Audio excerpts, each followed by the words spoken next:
चलिए देखिए 11 number question जो है हम लोगों का, इसमें दिया गया है त्रिभुज ABC में जिसका कोण B जो है वो समकोण है।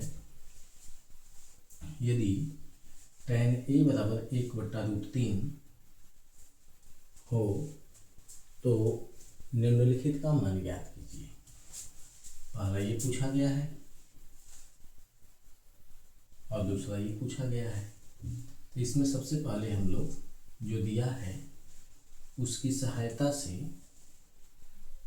sin A cos C तथा cos A sin C इन दोनों का मान ज्ञात करने का प्रयास करेंगे। तो देखिए हम लोग सबसे पहले लिखेंगे हल में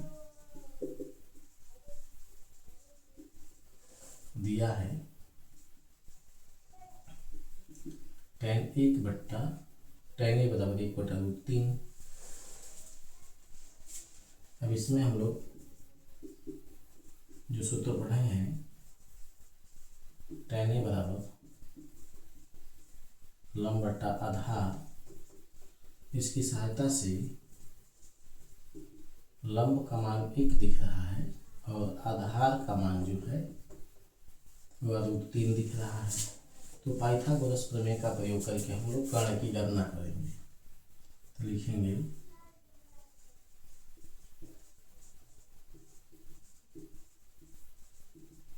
पाइथागोरस प्रमेय से कर्ण बराबर रूट में लंब का वर्ग प्लस आधार का वर्ग।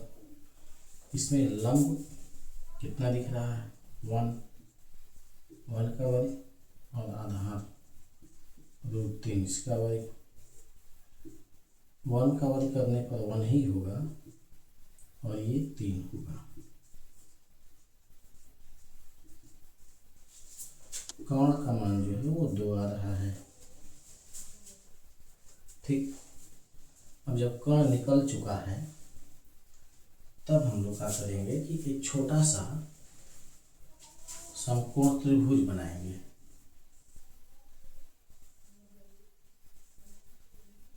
जिसमें कोण B को समकोण बनाना पड़ेगा। देखिए कोण B समकोण हो गया तो यहाँ हम लोग A मान ले रहे हैं और यहाँ C मान ले रहे हैं। C और A ये दोनों न्यून कोण हैं और B समकोण है। अब इसकी सहायता से सभी मान को जब इसमें रखेंगे हम लोग तो ये 2 दिया गया है, फिर यह 1 दिया गया है और ये √3 दिया गया है। ठीक, अब जो है यहाँ से हम लोग sin A का मान अगर निकालें त्रिभुज ABC से sin A, तो sin A मतलब लंब बटा कोण होता है। तो लंब का मान BC है और कर्ण का मान जो है वो AC है। तो BC की जगह 1 रखा जाएगा और AC की जगह 2 रखा जाएगा। फिर cos A का मान अगर निकालें तो ये आधार बटा कोण होता है। तो आधार जो है वो AB है और कोण जो है वो AC है।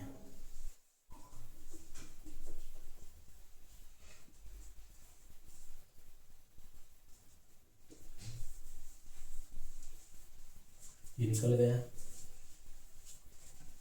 फिर अब इसमें cos C और sin C का मान निकालना पड़ेगा।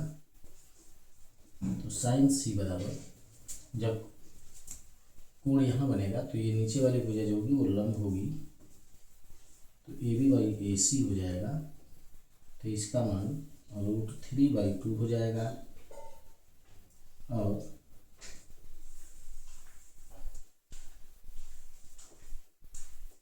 cos C का मान जो होगा वो BC/AC होगा। BC का मान 1 है और AC का मान 2 है।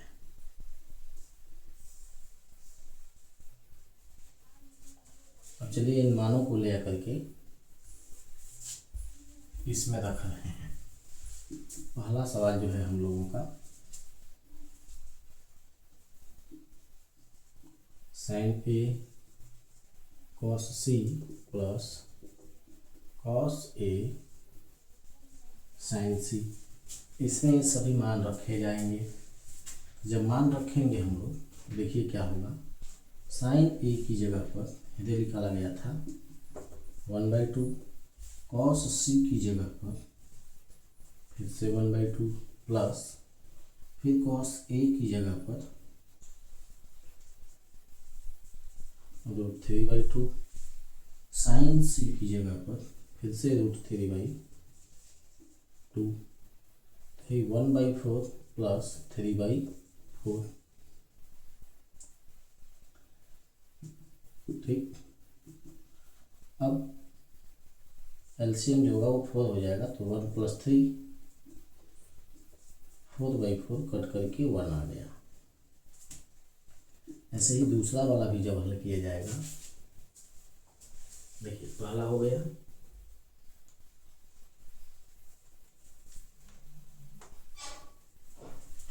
देखिए दूसरा जब हल करेंगे हम लोग, दूसरा है cos A cos C minus sin A sin C। cos A की जगह पर देखिए यहाँ कहीं निकाला गया था, cos A की जगह पर √3/2, cos C की जगह पर 1/2 माइनस sin A की जगह पर फिर से 1/2 और sin C की जगह पर √3/2। इनका गुणा जब होगा तो ये √3/4 माइनस √3/4 कट करके 0 हो गया। ये वाला आंसर हुआ और ये वाला आंसर हुआ, बन गया।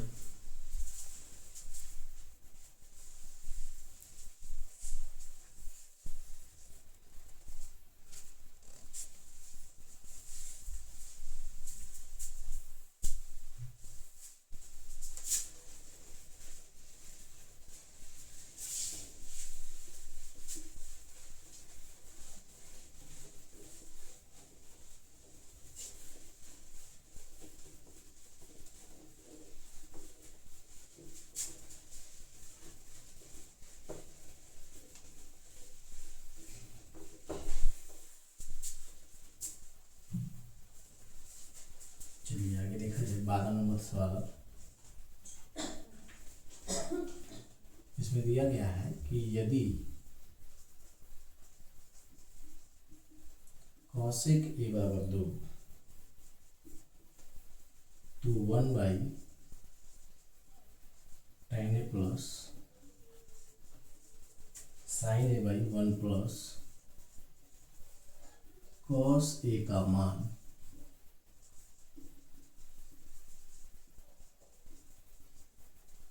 ज्ञात कीजिए। देखिए इस क्वेश्चन को बनाने के लिए हम लोग सबसे पहले लिखेंगे, दिया है cosec A बराबर 2, तो यहाँ cosec A का हम लोग सूत्र लिखेंगे, cosec A बराबर कर्ण बट्टा लंब होता है। इन दोनों की जब तुलना की जाएगी तो इसके नीचे कुछ नहीं लिखा है तो 1 मान लेंगे, तो कर्ण बराबर 2 हो जाएगा और लंब बराबर जो है वो 1 हो जाएगा। पाइथागोरस प्रमेय का प्रयोग करके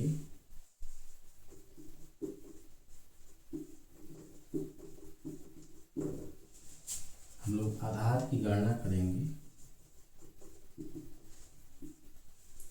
जिसका सूत्र हो जाएगा आधार बराबर कर्ण का वर्ग माइनस लंब का वर्ग।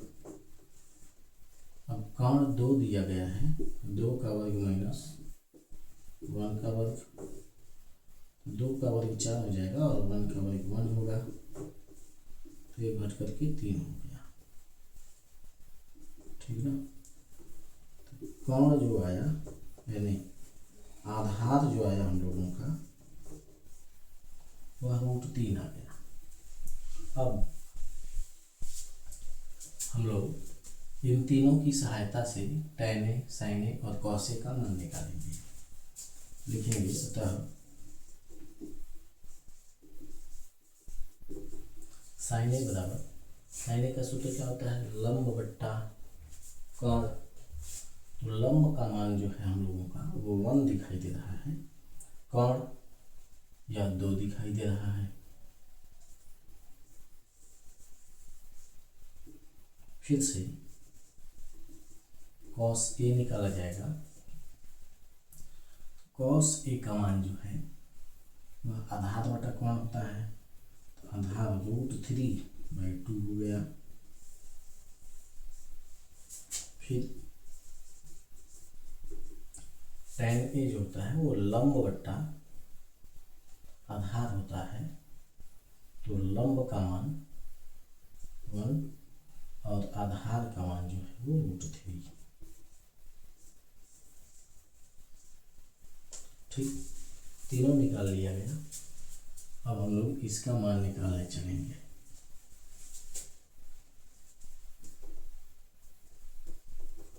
लिखा जाएगा प्रश्नानुसार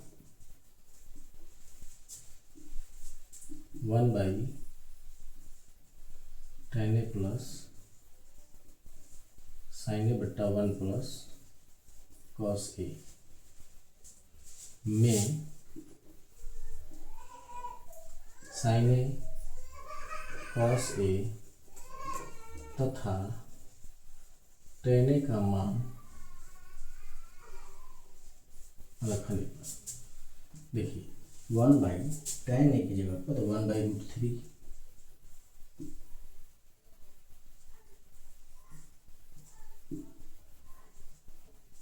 फिर sin A की जगह पर 1/2, फिर 1 प्लस cos A की जगह पर √3/2। सभी मान रख लिया गया है और इसको हल किया जाएगा। देखिए जब इसको हम लोग हल करेंगे तो मेन बट्टा का चिन्ह ये वाला है, तो 1 गुणे √3/1 होगा और प्लस 1/2 2 प्लस √3/2 आएगा, तो ये कट गया √3 नहीं 2 कट गया। अब बचा क्या, तो यहाँ से √3 बचा प्लस 1/2 प्लस √3 बचा, इसका इधर गुणा होगा,